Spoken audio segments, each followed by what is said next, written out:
Hello everyone, कैसे हैं आप सभी लोग। मैं देवेंद्र दास प्रैक्टिस गुरु नर्सिंग कोचिंग क्लासेस के प्लेटफॉर्म पे एक बार फिर आप सभी लोगों का स्वागत करता हूं। बेटा, जैसे आपको पता है हम एड्रिनल ग्लैंड पढ़ रहे थे और जो लास्ट क्लास थी हमारी एड्रिनल ग्लैंड की बेटा, उसमें हम जोना ग्लोमेरुलोसा पढ़ा था। उससे निकलने वाले मिनरलोकॉर्टिकॉइड्स यानी एल्डोस्टेरोन के बारे में हमने डिटेल में पढ़ा था।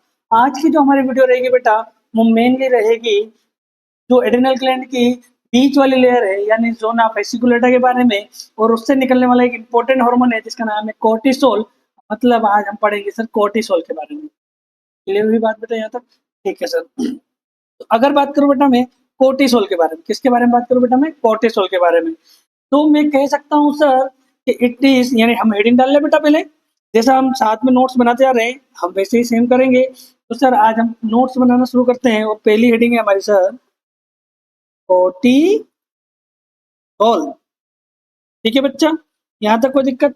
फर्स्ट लाइन लिखो बेटा, तो कहाँ से सीक्रेट होता है सर? इट रिलीज फ्रॉम या सीक्रेट फ्रॉम जोना फेसिक्युलेटा। कहाँ से रिलीज होता है सर? जोना फेसिक्युलेटा। आगे बात समझ में सर? ठीक है सर। अब आते हैं इसके बारे में थोड़ा डिटेल में सर। सर इसका दूसरा नाम है, मतलब मैं लिख सकता हूँ, आप अगली लाइन लिखना, ऑल्सो नॉन एज, क्या लिखेंगे sir? Also known as stress hormone. क्या नाम है सर इसका? स्ट्रेस हार्मोन का सर एक और नाम क्या है सर? तो इसका नाम, एक और नाम है सर लाइफ प्रोटेक्टिंग हार्मोन। तो उसका नाम क्या है सर? Life protecting hormone. एक और नाम क्या है सर इसका? सर इसका एक और नाम है एंटी स्ट्रेस हार्मोन। एक और नाम क्या है सर इसका? Anti stress hormone. मतलब सर कोर्टिसोल के तीन नाम है, stress hormone, anti stress hormone और sir life protecting hormone. Clear बात बेटा? बेटा एक बात ध्यान रखना, कोर्टिसोल यानी मैं इसके बारे में अगली लाइन लिखूं तो मैं लिख सकता हूं बेटा, इट सो, क्या लिखूं मैं? इट सो डाई, देखो it so die new diurnal diurnal variation. क्या शो करता है सर ये? डाईयूरेनल वेरिएशन। सर क्या होता है डाईयूरेनल वेरिएशन? बेटा इसका कुछ सर्टेन टाइम में, मतलब कभी कभी इसका लेवल क्या मिलेगा सर? इंक्रीज, यानी क्या मिलेंगे सर? हाई। सर कुछ टाइम तो इसका लेवल हाई मिलेगा, कुछ टाइम सर इसका लेवल कैसा मिलेगा? लो। डिक्रीज यानी लो लेवल मिलेगा सर हमको इसका। अब सर ये जो इफेक्ट देखने को मिल रहा है इसे हम बोल सकते हैं डाईयूरेनल वेरिएशन। सर ऐसा कब होता है? तो आप देखो कि सर इसका लेवल बढ़ा हुआ कब मिलेगा। क्या बात करूं बेटा मैं कि सर इसका लेवल बढ़ा हुआ कब मिलेगा? तो बेटा इसका लेवल हाई मिल सकता है हमको ड्यूरिंग मॉर्निंग, ड्यूरिंग मॉर्निंग। तो बेटा जैसा मैंने कहा कि सर कोर्टिसोल कैसा इफेक्ट शो करता है सर? वो डाईयूरेनल वेरिएशन शो करता है। मतलब कुछ टाइम इसका इफेक्ट बढ़ा हुआ मिलेगा या इसका लेवल बढ़ा हुआ मिलेगा, कुछ टाइम इसका लेवल कम मिलेगा। तो सर ऐसा इसलिए है कि ये सर अर्ली मॉर्निंग, मतलब इसका लेवल कब बढ़ा हुआ मिलेगा सर? तो इसका लेवल बढ़ा हुआ मिलेगा early morning 8 AM to 9 AM के लगभग। इसका लेवल कैसा मिलेगा सर? मुझे बढ़ा हुआ मिलेगा। ऐसा इसलिए बेटा क्योंकि it reduce stress. Early morning का जो हमारा स्ट्रेस है सर, कि सर वो हमारा स्ट्रेस रिड्यूस करेगा ताकि हम जो हमारे दिन की शुरुआत है और जो डेली एक्टिविटीज करना है उनको सर हम अच्छे से परफॉर्म कर पाए। वही बात करो बेटा कि सर इसका सबसे लो लेवल कब मिलेगा? तो इसका सबसे लो लेवल देखने को मिलता है सर हमें early morning, around 4 o'clock। Early morning कब sir? Around 4 to 5 AM। Sir उस टाइम हम स्लीप मोड में होते हैं, सोए हुए होते हैं, इतना कुछ जरूरत हमें स्ट्रेस हार्मोन की लगती नहीं है, मतलब इतना कुछ टेंशन भी हमारे दिमाग में होता नहीं है, हमारा नर्वस सिस्टम बिल्कुल शांत होता है। तब सर हमें इस हार्मोन की जरूरत नहीं होती है। इसलिए सर मॉर्निंग में सुबह 3, 4, 5 बजे के लगभग इसका लेवल कैसा मिलेगा, हमें कम मिलेगा, जबकि जब हम उठेंगे उसके बाद इसका लेवल थोड़ा बढ़ा हुआ मिलेगा, ताकि हमारा जो पुराना या प्रीवियस स्ट्रेस है वो थोड़ा रिड्यूस हो जाए और हम दिन की शुरुआत अच्छे से कर पाए। क्लियर हुई बात बेटा? यहाँ तक कोई दिक्कत? यहाँ तक कोई दिक्कत नहीं है। अब बात करूं सर कि कोर्टिसोल के एक्शंस, सर प्रोटीन पे क्या एक्शन रहेंगे, सर कार्बोहाइड्रेट पे क्या एक्शन रहेंगे, सर फैट पे क्या एक्शन रहेंगे, सर लिपिड पे क्या एक्शन रहेंगे। आई बात समझ में आता? तो अब जो हमारी हेडिंग बनेगी बेटा, वो हेडिंग है सर कि actions of cortisol in different substances. तो हेडिंग डालेंगे हम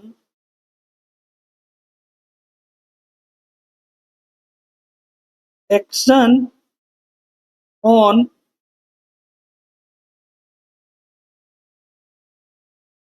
different substances, action on different substances. Clear हो गई बच्चा यहाँ तक बात? ठीक है सर। अब पहली बात करूं बेटा मैं, किसकी बात करूं बेटा मैं? पहली बात करूं कि सर प्रोटीन की।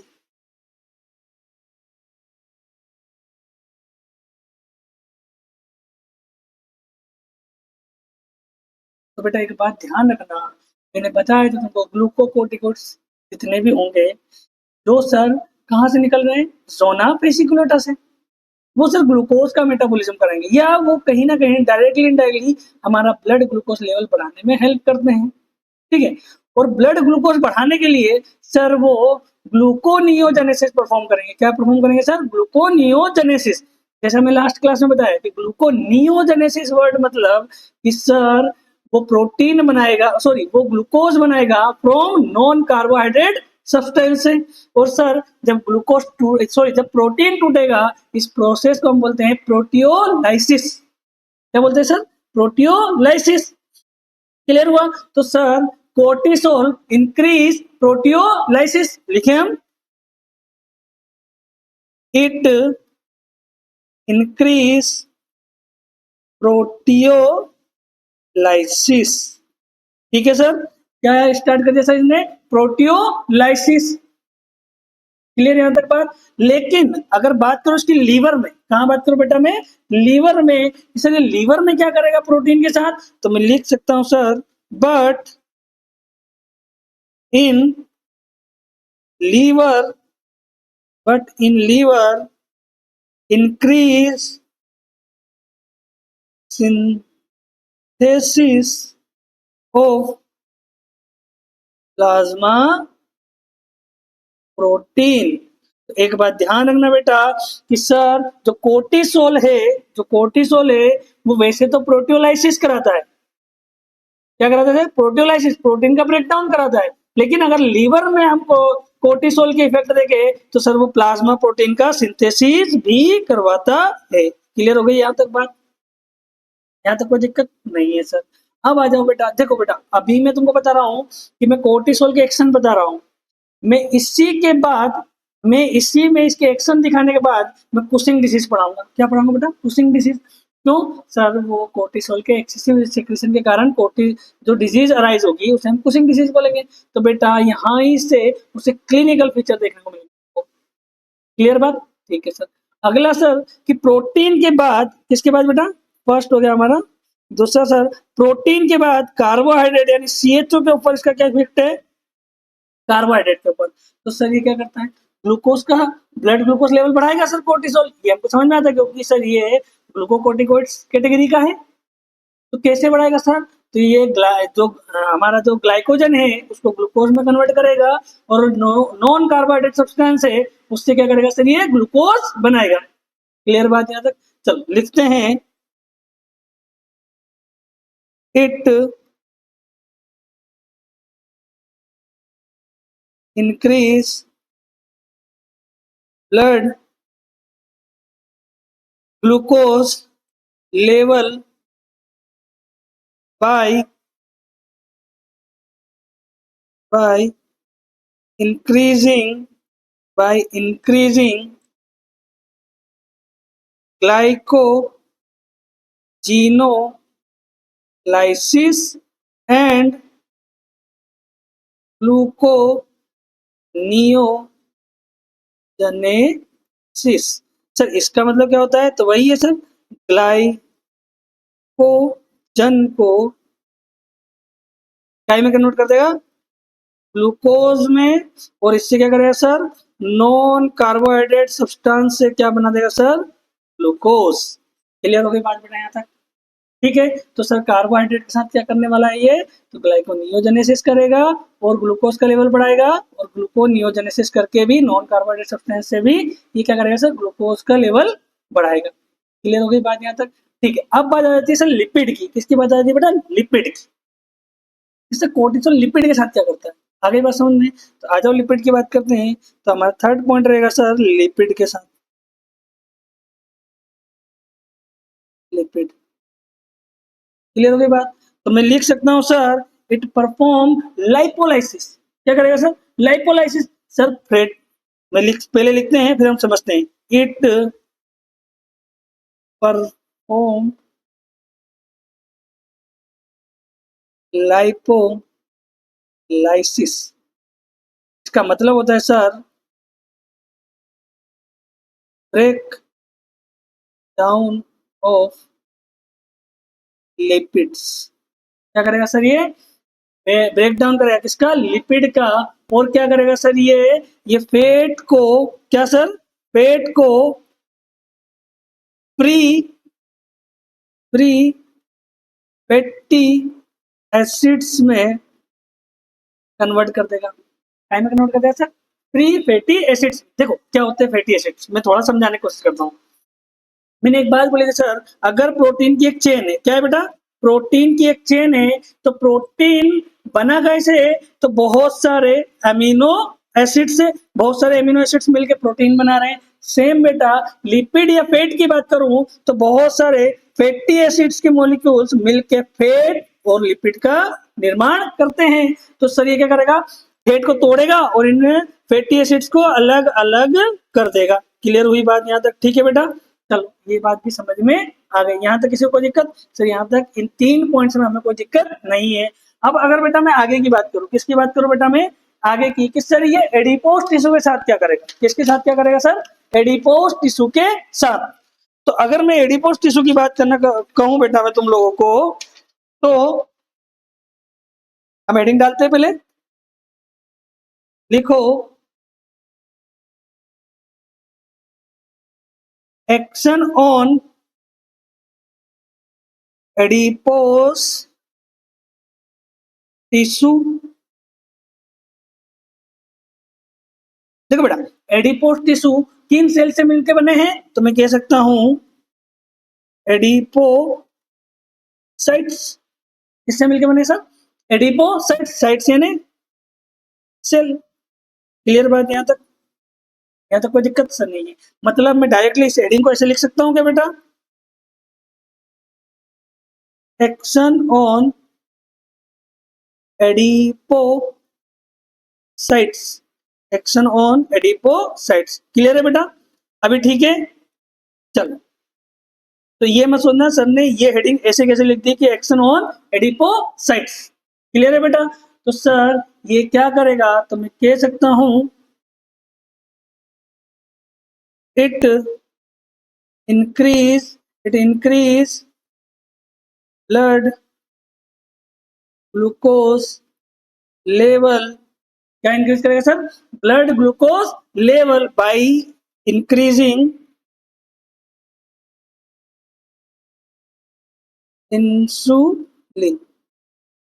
कैसे सर? देखो मेरी बात को ध्यान से सुनो कि सर जैसे ही ब्लड में क्या इंक्रीज हुआ सर? ग्लूकोज लेवल इंक्रीज हुआ, तो क्या इंक्रीज हो जाएगा सर? इंसुलिन इंक्रीज हो जाएगा। सर ब्लड ग्लूकोज लेवल कैसे इंक्रीज होगा? अभी थोड़ी देर पहले प्रीवियस क्लास में पढ़ा हमने कि सर ये इन एक्टिविटीज के थ्रू क्या करेगा सर? ये इन एक्टिविटीज के थ्रू ब्लड में क्या बढ़ा देगा सर? ये ग्लूकोज लेवल। और जैसे ही ग्लूकोज लेवल बढ़ेगा बेटा क्या होगा सर? सर जैसे ही ब्लड ग्लूकोज लेवल इंक्रीज हुआ, यहाँ पर रिटर्न नहीं लिखेंगे, increase blood glucose level increase करेगा क्या सर? सर वो इंक्रीज करेगा इंसुलिन का सिक्रीशन। और जैसे ही इंसुलिन सिक्रीशन होगा तो ये कौन? कोर्टिसोल इस इंसुलिन के साथ मिलके क्या करेगा? एक्ट करेगा किस पे sir? Act on adipose tissue, act on adipose tissue. Clear हो गई बात यहाँ तक? किस पे एक्ट किया? एडिपोज टिश्यू पे। और सर एडिपोज टिश्यू में भी कहा? तो मेनली मैं कह सकता हूं mainly in in central portion of the body, या mainly in centre of the body, mainly centre of the body. Sir ये हमारे बॉडी के जो सेंटर में, यानी जो एडिपोज टिश्यूज है मौजूद हैं, उनके साथ जाके क्या करने वाला है बेटा? तो जो हमारे सेंटर में एडिपोज टिश्यू है ना बेटा, उनमें जाके सर ये हाइपोट्रोफी या हाइपरट्रोफी और हाइपरप्लेसिया कराएगा। क्या कराएगा सर? ये हाइपरट्रोफी और हाइपरप्लेसिया कराएगा। इससे क्या होगा सर? सर इससे हमारे जो सेंट्रल रीजन है वो इनलार्ज हो जाएगा, यानी जो क्लाइंट है जिसमें सर कोर्टिसोल बढ़ रहा है, ये इंक्रीज कोर्टिसोल लेवल इंसुलिन के साथ जाके एडिपोज टिश्यू में हाइपरट्रोफी और हाइपरप्लेजिया करके सेंट्रल ओबेसिटी कॉज कर देगा। क्या कॉज कर देगा सर? Central obesity. मतलब जैसे ही ये एक्शन करेगा सर किस पे, तो ये क्या कर देगा सर? सेंट्रीप्यूटल ओबेसिटी।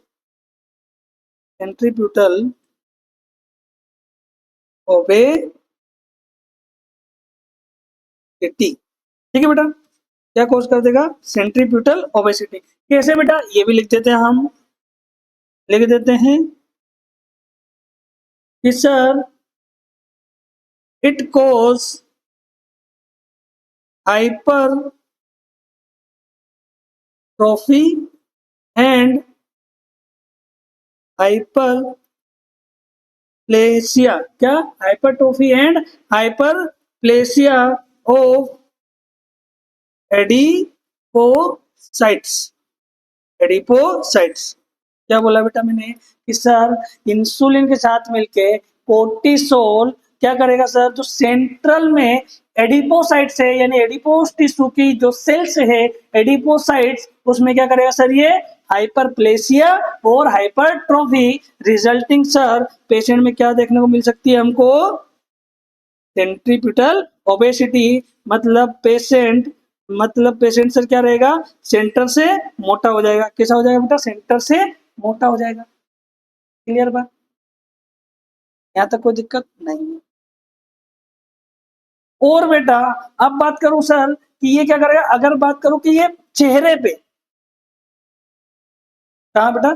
चेहरे पे, चेहरे की जो एडिपोसाइट्स है उनने भी हाइपरट्रोफी और हाइपरप्लेसिया कराएगा, रिजल्टिंग पेशेंट का जो चेहरा है वो गोल हो जाएगा। कैसा हो जाएगा बेटा?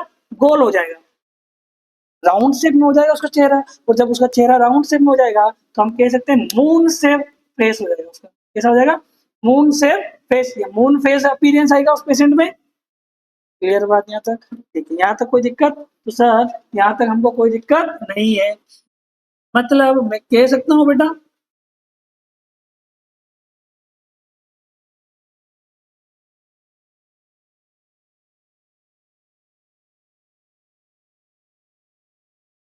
it it cause hypertrophy and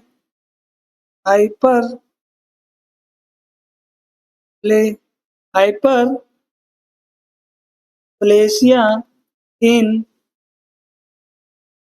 face adipocytes, resulting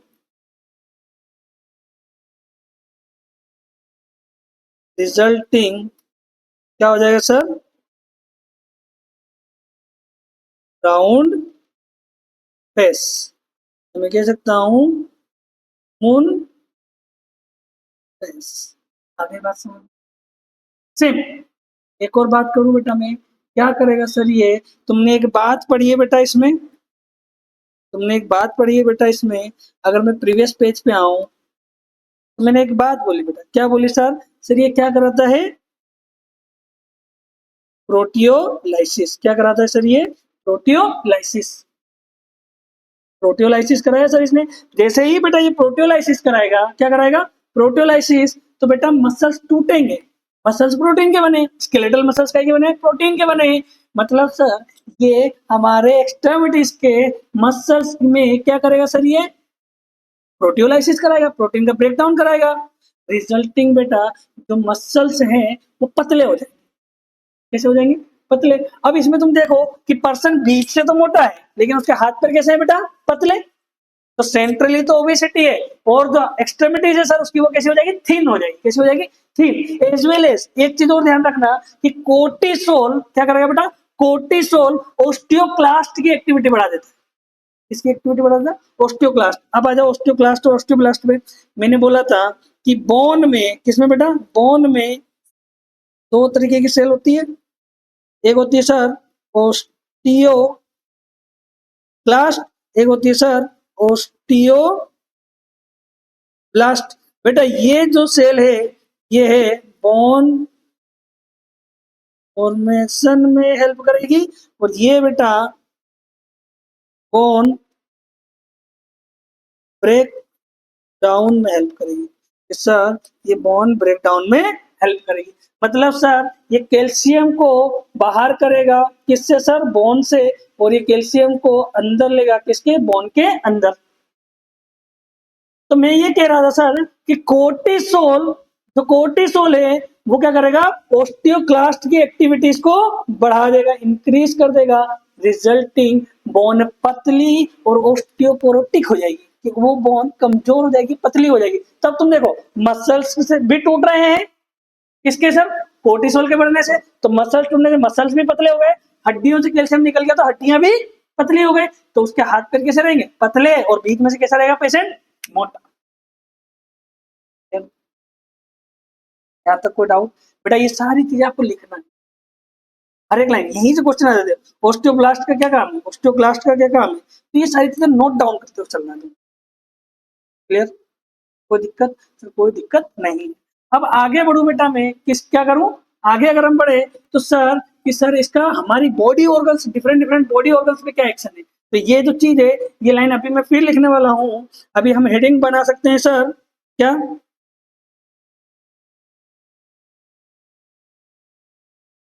action, या मैं कह सकता हूँ action on different different body organ. ठीक है बेटा? सर हमारी बॉडी के अलग अलग ऑर्गन पे कोर्टिसोल के क्या क्या इफेक्ट हैं।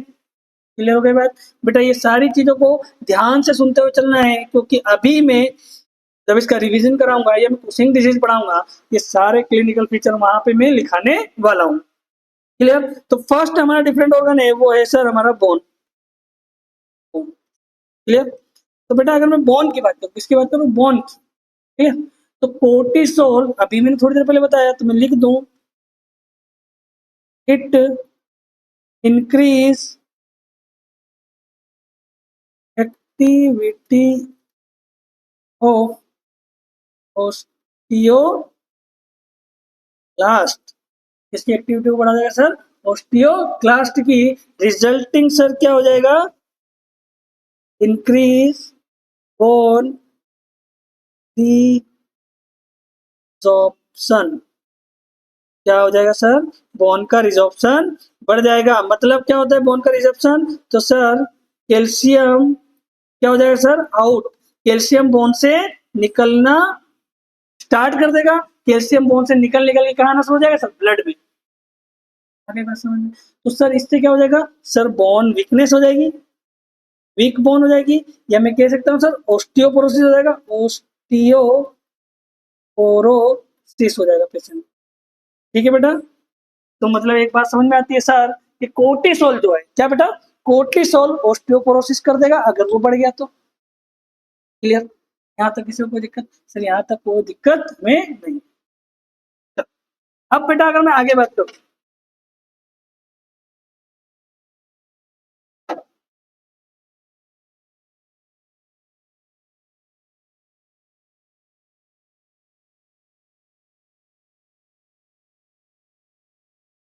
अब अगर बेटा मैं आगे बात करूं किसकी सर, कोर्टिसोल की, तो बेटा इसका एक एक्शन और होता है, एंटी इंफ्लेमेटरी एक्शन होता है। क्या एक्शन होता है बेटा इसका, एंटी इंफ्लेमेटरी, लिखो एंटी इंफ्लेमेटरी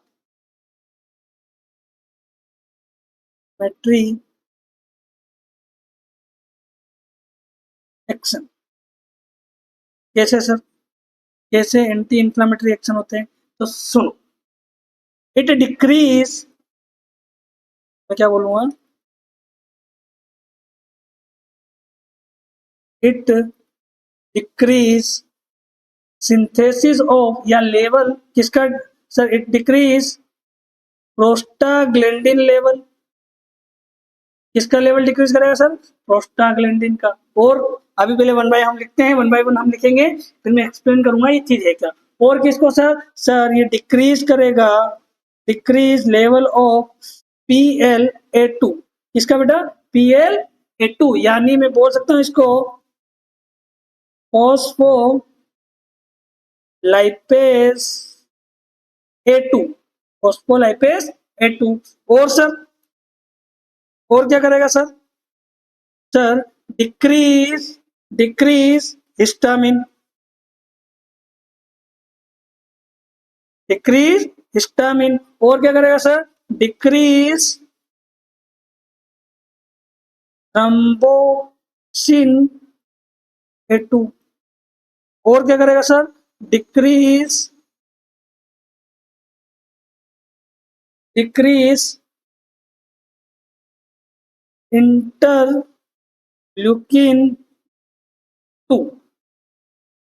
देखो बेटा, आ जाओ बात पे।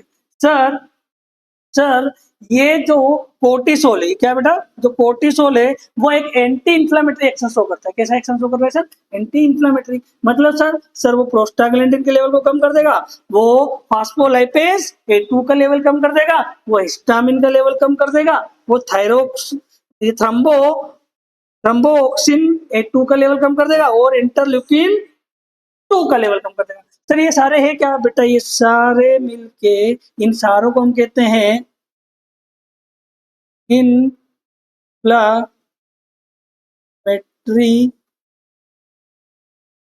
मीडिएटर, इन्फ्लामेटरी मीडिएटर कहते हैं इसे।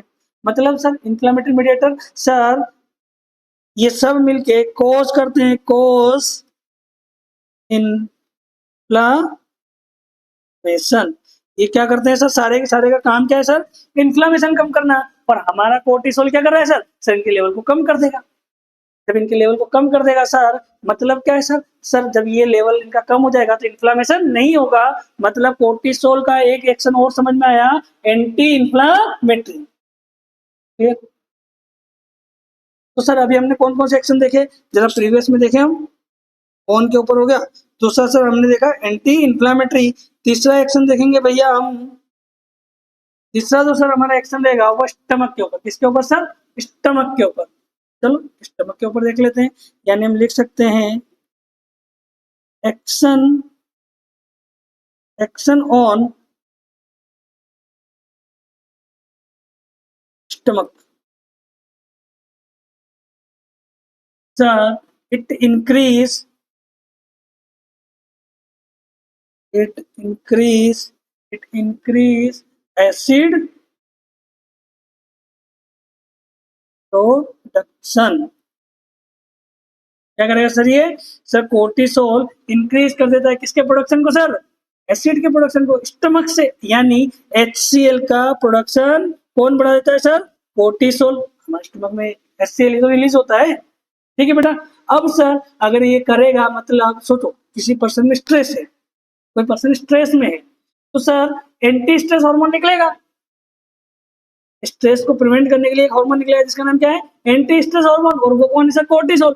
पर जब कोर्टिसोल अगर स्ट्रेस से बचाने के लिए निकल रहा है तो वो स्टमक पे भी जाएगा, और स्टमक पे जाएगा तो वहां से किसका प्रोडक्शन बढ़ा देगा सर, HCl का। मतलब एक पर्सन जो स्ट्रेस में है उसमें क्या हो सकती है सर, एसिडिटी। क्या हो सकती है सर, एसिडिटी हो सकती है कि नहीं हो सकती है सर। और सर अगर कोई लॉन्ग टर्म तक मतलब क्या है, स्ट्रेस में है तो उसमें कंटिन्यू एसिडिटी होगी और ये कंटिन्यू एसिडिटी उस पेशेंट में कॉज कर सकती है सर पेप्टिक अल्सर डिजीज। कौन सी डिजीज कॉज कर रही सर? Peptic ulcer disease. मतलब एक बात समझ में आई कि स्ट्रेस अल्सर, इसे एक और नाम दे सकते हैं सर हम, स्ट्रेस अल्सर क्यों होते हैं हमारी बॉडी में, अब समझ में आ गया तुम लोगों को? क्लियर है कि सर ज्यादा स्ट्रेस में रहने से कोर्टिसोल ज्यादा रिलीज होगा, रिजल्टिंग सर वो स्टमक पे जाके एचसीएल का सिक्रेशन बढ़ा देगा पेशेंट में। एचसीएल का सिक्रेशन बढ़ने से एसिडिटी रहेगी, जब लंबे समय तक एसिडिटी बनी रहेगी तो उसमें पेप्टिक अल्सर कॉज कर सकती है। आ गई बात समझ में? अब आ जाओ सर कि कोर्टिसोल ब्लड वेसल्स पे क्या एक्शन हो रहा है, किस पे बेटा? ब्लड वेसल्स पे।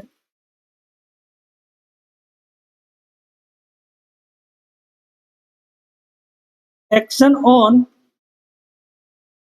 Blood vessels, action on blood vessels.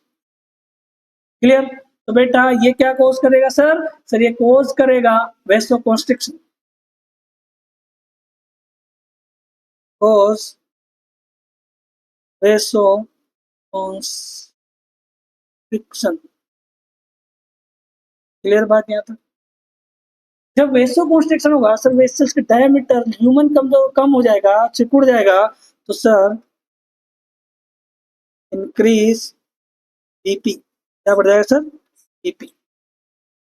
मतलब कोर्टिसोल कहीं ना कहीं क्या करता है सर? बीपी को बढ़ाता है। स्ट्रेस में बीपी क्यों बढ़ता है, समझ में आ रहा है? क्लियर? मतलब कुशिंग डिजीज में अगर कोर्टिसोल ज्यादा रिलीज होगा तो सर एसिडिटी भी होगी और बीपी भी बढ़ेगा। बात आती है सर ये ऐसा कर कैसे देता है, वेसो कॉन्स्ट्रिक्शन कराता कैसा है? तो मैं लिख सकता हूँ बेटा यहाँ पर एक्सक्यूज या इसका रीजन कि when cortisol action on smooth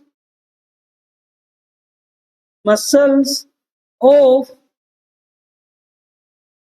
blood vessels it increase sensitivity of sensitivity for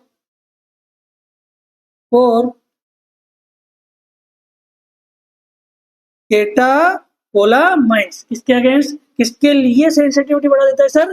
कैटाकोलामाइन्स के लिए। आ गई बात समझ में? अभी कैटाकोलामाइन्स क्या होता है, जब मैं तुम लोगों को मेड्यूला पढ़ाऊंगा वहां पर इसको एक्सप्लेन कर दूंगा। क्लियर यहाँ तक बात? यहाँ तक किसी को कोई दिक्कत? सर यहाँ तक कोई दिक्कत नहीं है। अब आ जाओ बेटा कि सर इसका हमारे रिप्रोडक्टिव सिस्टम पे क्या इफेक्ट आ सकता है, किसका सर? कोर्टिसोल का।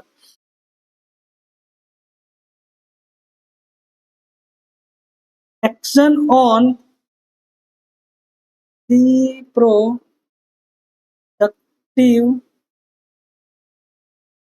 सिस्टम। क्लियर?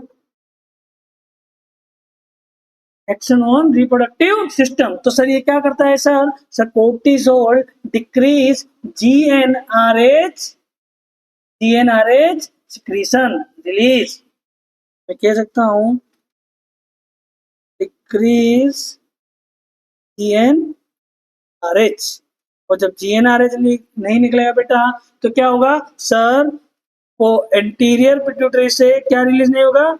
एफएसएच और एलएच। ये नहीं निकलेगा तो सर फॉलिकल्स स्टिमुलेट नहीं होंगे, बड़े नहीं होंगे।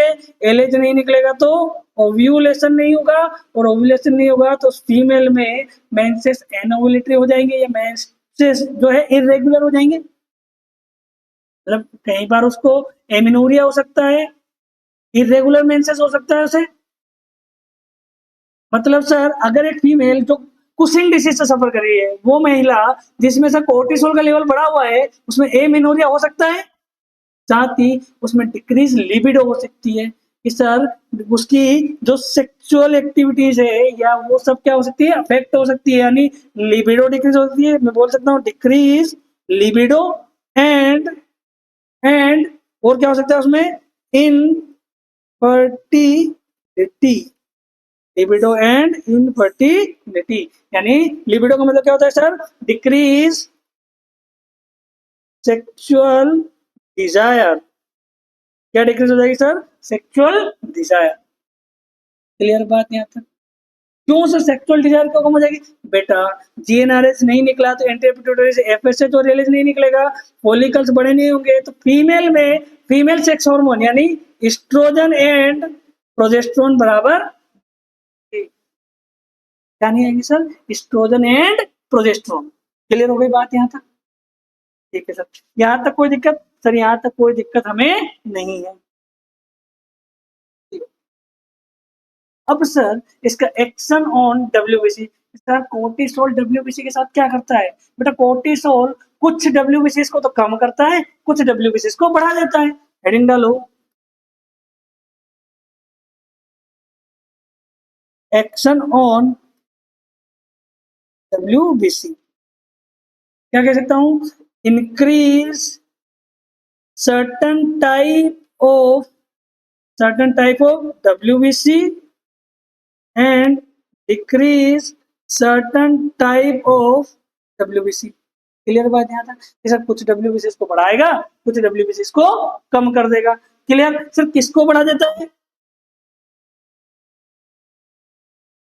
इंक्रीज न्यूट्रोफिल्स और डिक्रीज इओसिनोफिल्स। न्यूट्रोफिल्स को सर बढ़ा देगा और इओसिनोफिल को डिक्रीज कर देगा। क्लियर हो गई यहाँ तक बात? डब्ल्यूबीसी पे इसका क्या एक्शन है समझ में आ गया? यहाँ तक कोई दिक्कत हमें नहीं। क्लियर? अब बात करो बेटा मैं कुशिंग डिजीज। इसकी बात करो बेटा मैं कुशिंग डिजीज। क्यों? क्योंकि मैंने ये सारी चीजें आपको एक्सप्लेन कर दी है, तो थोड़ा पैथोलॉजिकल पोर्शन भी हमें पढ़ लेना चाहिए। क्या पढ़ लेना चाहिए सर? Pathological portion. ठीक है बेटा, तो बेटा हेडिंग डालो Cushing disease.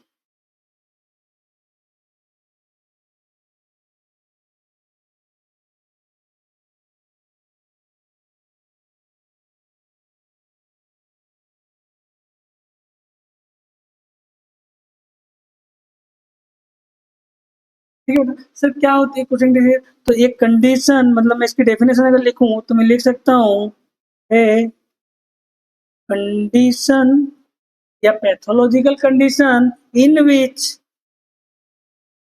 in which increase amount or secretion of cortisol, amount and secretion of cortisol। Clear होगी बात यहाँ तक?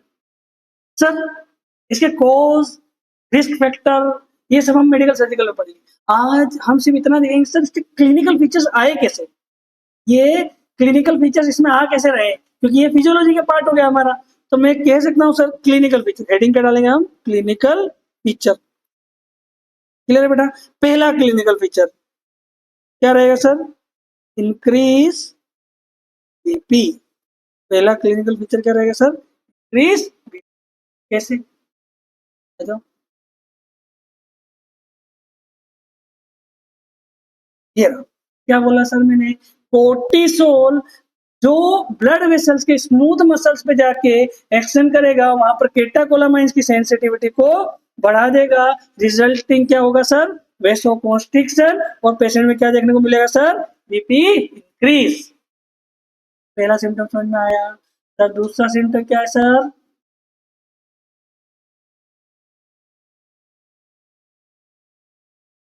सेंट्रीप्यूटल ओबेसिटी। ठीक है बेटा, दूसरा सिम्टम क्या है सर? सेंट्रीप्यूटल ओबेसिटी। आ जाओ समझते हैं।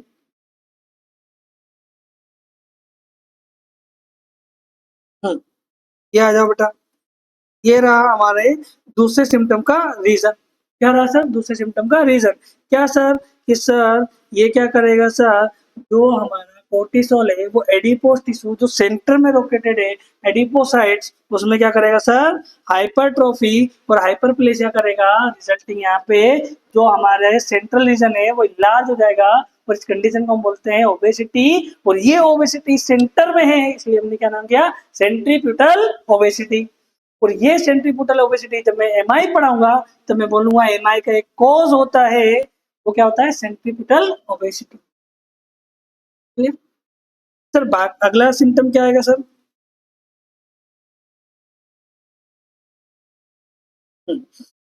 नेक्स्ट सिम्टम की बात करूं बेटा मैं, बफेलो हम्प।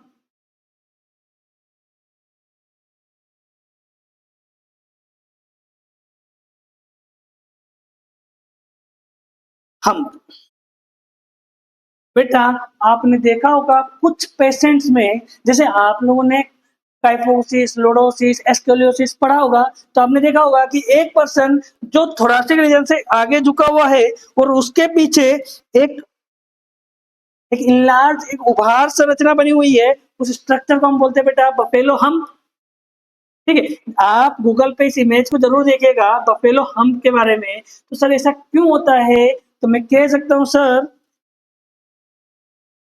कोर्टिसोल इंक्रीज या cause, cortisol cause hypertrophy and hyperplasia of adipocytes of adipocytes adipocytes which located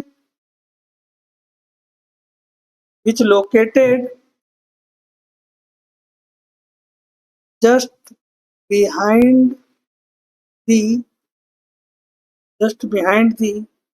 chest and thoracic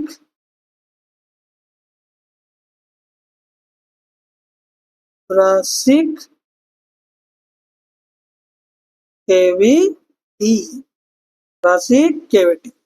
आ गई बात समझ में? मतलब सर इस रीजन में जो एडिपोसाइट्स लोकेटेड है, ये उनके अंदर क्या करेगा, हाइपरट्रोफी और हाइपरप्लेजिया रिजल्टिंग ये एरिया इनलार्ज, बड़ा हो जाएगा, और इस कंडीशन को हम बोलते हैं बेटा buffalo hump.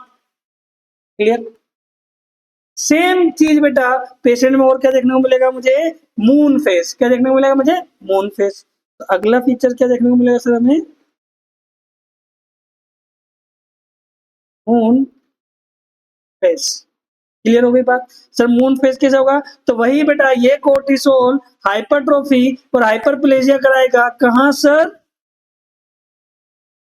Adipocytes of face. Sir face की एडिपोसाइट्स में हाइपरट्रोफी और हाइपरप्लेजिया होने से जो फेस है सर वो कैसा हो जाएगा? राउंड शेप का हो जाएगा। क्लियर बात? यहाँ तो कोई दिक्कत, मतलब मून फेस अपीयरेंस हमको कुशिंग डिजीज में क्यों देखने को मिलता है, समझ में आ गया? अब आ जाता है सर एब्डोमिनल स्ट्रेच मार्क आ जाएंगे उस पेशेंट में। क्या आ जाएंगे sir? Abdominal stretch mark.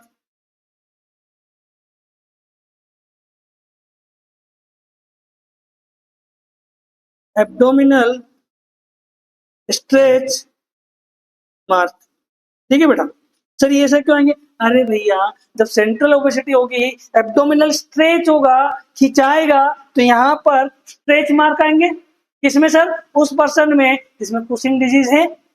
Stretch mark आप लोगों ने बहुत अच्छे से देखे हैं, तो मतलब कहीं ना कहीं उस पर्सन में जिसमें कुशिंग डिजीज है उसमें भी स्ट्रेच मार्क आएंगे। तो क्यों आएंगे आपको समझ में आता है? क्लियर है बेटा?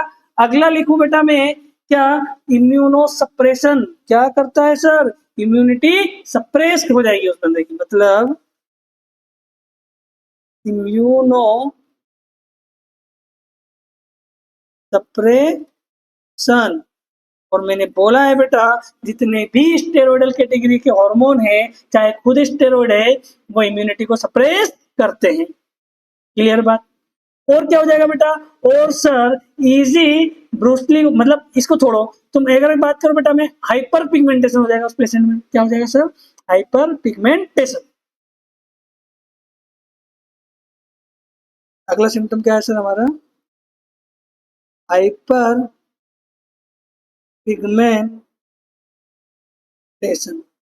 ये थोड़ा सा बेटा डिफरेंट हो गया, इस चीज को थोड़ा सा समझना पड़ेगा तुमको। बेटा फॉर एग्जाम्पल किसी पर्सन में जो कोर्टिसोल बढ़ रहा है वो due to increase level of ACTH हो रहा है। कैसे हो रहा है बेटा? Due to increase level of ACTH, मतलब मैं कह सकता हूँ increase cortisol due to increase ACTH. आगे बात समझ में आता? ठीक है बेटा। और बेटा ये जो एसीटीएच है, कौन बेटा? जो एसीटीएच है, मतलब मैं कह सकता हूँ एसीटीएच स्टिमुलेट मेलेनो मेलेनोसाइट्स। किसको स्टिमुलेट कर देता है सर? एसीटीएच। क्योंकि देखो वैसे तो एमएसएच यानी मेलानोसाइट स्टिमुलेटिंग हार्मोन ही मेलानोसाइट्स को क्या करता है? स्टिमुलेट करता है। बट सम टाइम, क्या बेटा? सम टाइम, या मैंने देखा है, या आप खुद सोचो कि एसीटीएच भी कहीं ना कहीं मेलेनोसाइट को क्या करता है सर? स्टिमुलेट। और जैसा होगा तो मेलेनोसाइट्स क्या स्टार्ट कर देगी सर? मेलानिन को बनाना, प्रोडक्शन ऑफ मेलानिन स्टार्ट होगा। रिजल्टिंग पर्सन में क्या हो जाएगा सर? Hyper pigmentation. क्लियर? ठीक है सर। आगे बढ़ो बेटा, मैं जो अगले सिम्टम की हम बात करेंगे तो अगला सिम्टम हमारा क्या रहेगा sir? Amenorrhoea.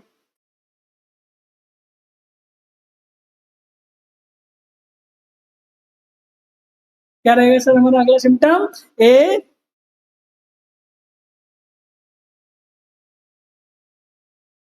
Amenorrhoea. Sir absence of menstrual cycle. आगे बात समझ में क्यों होगा सर? हम पढ़ चुके हैं सर। ये रहा कि सर जो हमारा कोर्टिसोल है वो जीएनआरएच के प्रोडक्शन को कम कर देगा। तो क्या होगा सर? एफएसएच एलएच नहीं आएंगे और रिजल्टिंग उस फीमेल में मेंसेस नहीं आएंगे। क्लियर? यहाँ तक कोई दिक्कत? सर पेप्टिक अल्सर कोज कर देगा। क्यों कर देगा? मैं बता चुका हूँ, स्ट्रेस की वजह से या कोर्टिसोल की वजह से सर एचसीएल का सिक्रीशन क्या हो जाएगा सर? बढ़ जाएगा। जब एचसीएल का सिक्रीशन बढ़ेगा तो वो क्या कोज कर सकता है सर? Peptic ulcer. क्लियर यहाँ तक? यहाँ तक किसी को डाउट? सर यहाँ तक कोई डाउट नहीं है। आगे बात करो बेटा कि एक और सिम्टम देखने को मिलेगा तुमको, ऑस्टियोपोरोसिस। क्यों होता है सर ऑस्टियोपोरोसिस? मैं बता चुका हूं बेटा।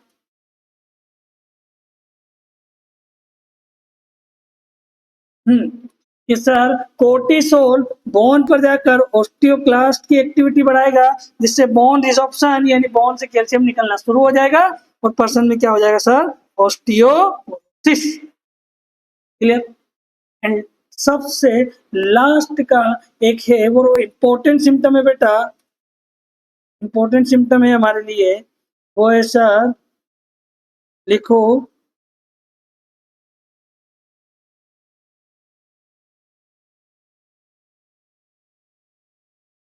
हर्सुटिज्म। क्या होगा बेटा? हर्सुटिज्म। क्या बोलेंगे सर? हर्सुटिज्म। अब सर ये हर्सुटिज्म क्या होता है बेटा? इस डिजीज में मतलब आप ये देखो कि कहीं ना कहीं कोर्टिसोल एक तेजा, मतलब मैं लिख सकता हूं सर,